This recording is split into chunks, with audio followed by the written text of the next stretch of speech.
বন্ধুরা চুপি চুপি চলে আসলাম কর্মচা গাছের কাছে।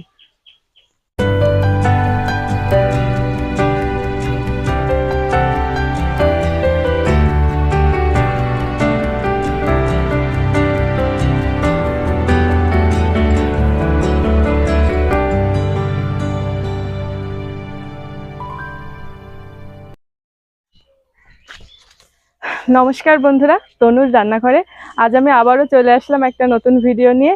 তো দেখতে পাচ্ছেন বন্ধুরা, এটা কি বলেন তো, কারা কারা চেনেন এটা? এটা হচ্ছে কর্মচা। দেখেছেন, এটা কিন্তু আমাদের বাড়ির কর্মচা গাছ। আর এই গাছে প্রচুর কর্মচা হয়েছে। মানে কি বলবো, আমি ফুলটা আপনাদের দেখাতে পারিনি। যখন ফুল ফুটেছিল এই গাছটা একদম তারার মতন হয়েছিল। আর দেখেন এখন কত সুন্দর কর্মচা হয়েছে। এটা কিন্তু এমনি শুধুই খাওয়া যায়, আর পেকে গেলে তো যারা কর্মচা খেয়েছেন তারা জানেন, চাপ দিলে একদম লাল একটা জুস বের হবে, যেন মনে হয় রক্তের মতো। তো যাই হোক বন্ধুরা, আজকে বাড়ির কাছে কর্মচা তুলে টক রান্না করে আপনাদেরকে দেখাবো। এই গরমে একটু টক খেতে ইচ্ছা করছিল, তাই চলে আসলাম। তো ভিডিওটা কিন্তু খুব সুন্দর, আপনারা মনোযোগ দিয়ে দেখলে ভীষণ ভালো লাগবে আপনাদের। দেখেন গাছে কত কর্মচা হচ্ছে, আর এই যে দেখেন এই ছোট্ট কর্মচাটা একেবারে পেকে, আর এই যে দেখেন এর বোটায় কত আঠা, কত আঠা দেখেছেন, সাদা মতো। আর এইদিকে দেখেন একেবারে লাল জুসের মতো, দারুণ টক। আমার তো মনে হচ্ছে রান্নার আগেই সব খেয়ে ফেলি, কিন্তু না, আমি আজকে এই কর্মচা তুলে টক রান্না করব। আপনারা কখনো খেয়েছেন কর্মচার টক? এটা দিয়ে আচারও বানানো যায়। তো আজকে আমি টকটাই রান্না করব, আর তার জন্য কর্মচা তুলে নেবো। আমি একেবারে ঝুড়ি টুড়ি নিয়ে রেডি হয়ে এসেছি। আমাদের বাড়ির গাছে কর্মচা তুলে টক বানিয়ে আজ আপনাদের দেখাবো। তো দেখেন বন্ধুরা, কর্মচা তুলতে শুরু করে দিয়েছি। ভিডিওটা না টেনে সম্পূর্ণ দেখবেন, আর দেখার প্রথমে একটু সাবস্ক্রাইব করে রাখবেন, তাহলে এরকম যখন ভিডিও আমি ছাড়বো সবার আগে আপনার কাছে পৌঁছাবে। লাইক কমেন্ট শেয়ার করতে ভুলবেন না কিন্তু। এই যে দেখেন বন্ধুরা কত হয়েছে, মনে হচ্ছে যেন সব তুলে নেই, কিন্তু আসলে সব তো আমার লাগবে না, যেটুকু লাগবে সেটুকুই নেব। এই যে দেখেন বন্ধুরা, গাছ থেকে তুললাম টাটকা কর্মচা, আর মুখে কত আঠা দেখেন। এই আঠা হাতে লাগলে হাত কিরকম যেন হয়।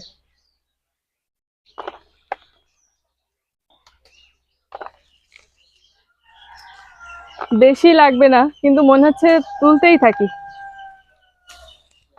এটা কাটার কিন্তু নিয়ম আছে, এর ভিতরে একটা দানা আছে, সেটা ফেলাই দিতে হয়।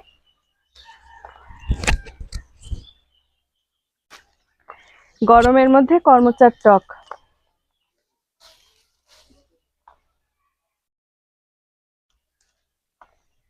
এই ছোট ছোট গুলো পেকে জুস হয়ে গেছে ভেতরে, কিন্তু আসলে রোদে পেকে যাচ্ছে সব। আর তো বৃষ্টি তো সেরকম হচ্ছে না। এর গাছে কিন্তু বন্ধুরা খুব কাটা, এই যে দেখেন বড় বড় কাটা। আপনাদেরকে একটু ক্লোজ করে দেখায় বন্ধুরা, কর্মচা গাছে কেমন সুন্দর কর্মচা হয়েছে। কাঁচা পাকা কর্মচায় গাছটা ভরে আছে। আর এই কর্মচা দেখে তো ছোটোবেলার সেই কবিতাটা মনে পড়ে গেল, আয় বৃষ্টি চেপে ধান দেবো মেপে, লেবুর পাতায় করমচা যা বৃষ্টি ঝরে যায়। আর এদিকে দেখেন একটা পাকা ছোট্ট কর্মচা, কি আঠা আর কি রসালো। দেখেন বন্ধুরা, হাতটা একদম লাল হয়ে গিয়েছে। ছোটোবেলায় এটা হাতে মেখে মাকে ভয় দেখাতাম যে মা আমার হাত কেটে গিয়েছে। মা তো বিশ্বাস করেই ফেলতো, এত সুন্দর জুস। আর এই যে দেখেন একটা একটা করে ছিঁড়ে ছিঁড়ে আমি ঝুড়িতে রাখছি। দারুণ আনন্দ লাগছে কিন্তু গাছ থেকে আমার কর্মচা তুলতে। আর একটা একটা করে বেশ অনেকটাই তুলে ফেলেছি, আর বেশি লাগবে বলে মনে হয় না, এগুলোতেই হয়ে যাবে, শুধু শুধু ছিঁড়বো না আর। আমি তো কর্মচা তুলছি, আপনাদের নিশ্চয়ই দেখতে ভালো লাগছে ভিডিওটা। আর লাগবে না, এটুকু হলেই মনে হচ্ছে আমার হয়ে যাবে। গাছে থাক, বেশি তুলে নষ্ট করব না বন্ধুরা, এটুকুই আমার হয়ে যাবে, বেশি লাগবে না। এই যে দেখেন আমি এই কর্মচাগুলো তুলেছি, আর এবার আমি বাড়ি চলে যাব, যে এটা সুন্দর করে কাটতে হবে। এটা তো মানে কাটারও একটা নিয়ম আছে, সেটাও আপনাদেরকে দেখিয়ে দেবো। তো আসুন এবার বাড়ি যাই। এই যে বন্ধুরা, কর্মচা তুলে নিয়ে এসে কাটতে বসে পড়েছি। এই যে দেখেন কেটে দেওয়ার পরে ভিতরে কত আটা, এই দানাগুলো ফেলে দিতে হবে। এই যে দেখেন, এর ভেতরে একটা দানা থাকে, এই দানাটা ফেলে দেবো।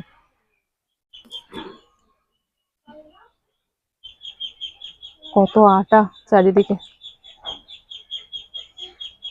তো এভাবে আমি সব কর্মচাগুলো কেটে নেব। এর ভিতরে দানাটা ফেলে দিতে হবে অবশ্যই।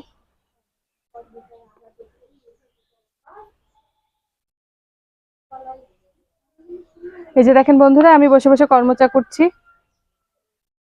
আজকের ভিডিওটা না টেনে সম্পূর্ণটা অবশ্যই দেখবেন। এই গরমে একবার এটা বাড়িতে অবশ্যই রান্না করে খেয়ে দেখবেন, ভালোই লাগে।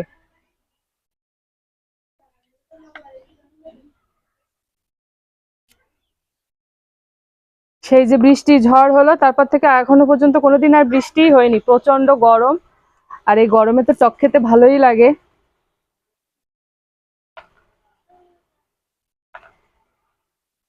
আমি খুব সিম্পল ভাবে, খুব তাড়াতাড়ি কিভাবে এটা রান্না করা যায় সেটাই আজকে আপনাদেরকে দেখাবো।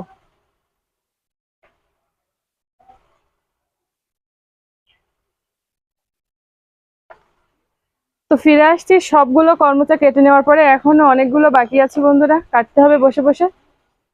এই যে বন্ধুরা, কর্মচাটা আমার কাটা হয়ে গিয়েছে, প্রত্যেকটা কর্মচা থেকে দানা ছড়িয়ে নিয়েছি। এবার আমি চুলোয় জালটা ধরিয়ে দেব। আর চুলোয় জালটা ধরিয়ে দিয়েছি, এবার কড়া বসিয়ে গরম করে নিয়েছি। তারপরে দিয়ে দিলাম তেল।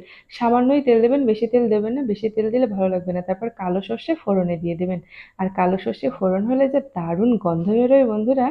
তারপরে দেখেন, আমি দিয়ে দিলাম কেটে রাখা কর্মচাটা। কর্মচাটা কিন্তু এই তেলেই হাফ সেদ্ধ হয়ে যাবে, জল বেশি দেওয়া লাগবে না। তো এটা সেদ্ধ করা নিয়ে কোনো চিন্তা নেই, এটা খুবই সফট গলে যাবে। এক এক করে সব কর্মচাগুলো দিয়ে খুন্তি দিয়ে নাড়িয়ে চাড়িয়ে লবণ আর হলুদ দিয়ে দেবো। কত সুন্দর দেখা যাচ্ছে না বন্ধুরা কর্মচাটা করার ভিতরে? মানে কর্মচা এরকম করে খাওয়া যায়, কেউ কি জানতেন? না জানলে এখনই জেনে নিন। আর কে কিভাবে খান আমাকে অবশ্যই কমেন্টে জানান। লবণ হলুদ দিয়ে দিলাম দেখেন, খুব সামান্য। মানে এটা রাঁধতে না একদম সময় লাগে না, কিন্তু এই গরমে এক থালা ভাত অনায়াসে খেয়ে নিতে পারবেন শুধু টক দিয়েই। আর গরমে একটু টক ভালো লাগে, বিশেষ করে এরকম ধরনের আনকমন কিছু টক হলে তো ভালো লাগে। আর এখন তো এই ধরনের কর্মচা গাছগুলো দেখাই যায় না। তো জল দিয়ে দিলাম কথা বলতে বলতে। আমি তো সচরাচর এই গাছগুলো খুঁজে পাই না, খুব মানে খুব কম পাওয়া যায়। তো যাই হোক বন্ধুরা, আপনাদের যদি থেকে থাকে তাহলে আমাকে জানাবেন। কর্মচাটা জলটা দেওয়া হয়ে গিয়েছে, এবার আমি চিনিটা দিয়ে দেবো। চিনিটা কিন্তু একদমই আপনাদের স্বাদ মতো দেবেন। কেউ চিনি নাও দিতে পারেন, তাতেও কোনো সমস্যা নেই। কর্মচাটা কিন্তু ভালোই টক, যারা টক খেতে পছন্দ করে তারা চিনি দেবে না। তো যাই হোক বন্ধুরা, এটা রাঁধতে আমার সময় লাগবে না। দেখেন ঝোলের ভিতরে কর্মচাগুলো কেমন ছোট্ট ছোট্ট রসগোল্লার মতন রসালো হয়ে ফুলে উঠছে আর টকবক করে ফুটছে, তার মানে আমার কর্মচাটা হয়ে গিয়েছে। এবার আমি কিন্তু এটা নামিয়ে নেবো, একেবারে ছোট্ট রসগোল্লার মতো দেখা যাচ্ছে। আর এই যে দেখেন বন্ধুরা, নামানোর পর এমন দেখতে হয়েছে আমার। আর এবার আমি একটু চামচ দিয়ে দেখাই আপনাদের কেমন সুন্দর হয়েছে। এটা কিন্তু খেতে দারুণ, আর একটা আলাদা ফ্লেভার আছে। আর আমি কিন্তু এখন এর থেকে বাটিতে করে একটু নেব, নিয়ে খেয়ে আপনাদেরকে দেখাবো। আমার তো আর লোভ সামলাতে পারছি না, এই গরমে বসে বসে জাস্ট ভাত ছাড়াও এটা যদি খান তাও আপনার শরীরের জন্য কোনো ক্ষতি। বন্ধুরা, কর্মচা গাছ থেকে কর্মচা তুলে টক বানানো আমার হয়ে গিয়েছে। আর এই যে দেখেন, কর্মচা গাছের পিছনে দাঁড়িয়ে আমি টকটা খেতে চলে এসেছি। আর এটা এত লোভনীয় একটা ফল যে কাউকে দেখি বা চুপি চুপি করা ছাড়া কোনো উপায় নেই। যদি আজকের ভিডিওটা ভালো লাগে তাহলে অবশ্যই আমার চ্যানেলটা সাবস্ক্রাইব করবেন, সে একই কথা বারবার বলবো। আর লাইক কমেন্ট শেয়ার করে আমার এভাবেই সাপোর্ট করবেন। আজকের ভিডিওটা সম্পূর্ণ দেখার চেষ্টা করবেন, তাহলে অনেক ভালো লাগবে। আর এরকম কর্মচা গাছ খুব একটা দেখা যায় না এখন। আমি তো ছোটবেলায় আমাদের ওই বাপের বাড়ির এলাকায় একটাই দেখেছিলাম, তবুও সেটা নেওয়া যেত না। যাই হোক বন্ধুরা, যেহেতু আমার শ্বশুর বাড়ির এবার একটা ভালো গাছ এখনো পর্যন্ত আছে, বেশ ভালোই ফল হয়। আর আমরা তো প্রায় খাই। তো যাই হোক বন্ধুরা, ভিডিওটা আর বেশি বড় করবো না। যদি আজকের ভিডিও ভালো লাগে তো এভাবেই আমাকে সাপোর্ট করে যাবেন। তো আজকের মতো আমি চলে যাচ্ছি, দেখা হবে আবার নতুন কোনো ভিডিওতে, নতুন কোনো গল্প বা নতুন কোনো এরকম রেসিপি নিয়ে। তো চলে গেলাম, সবাই ভালো থাকবেন। আর এই যে দেখেন আমার কর্মচার টকটা,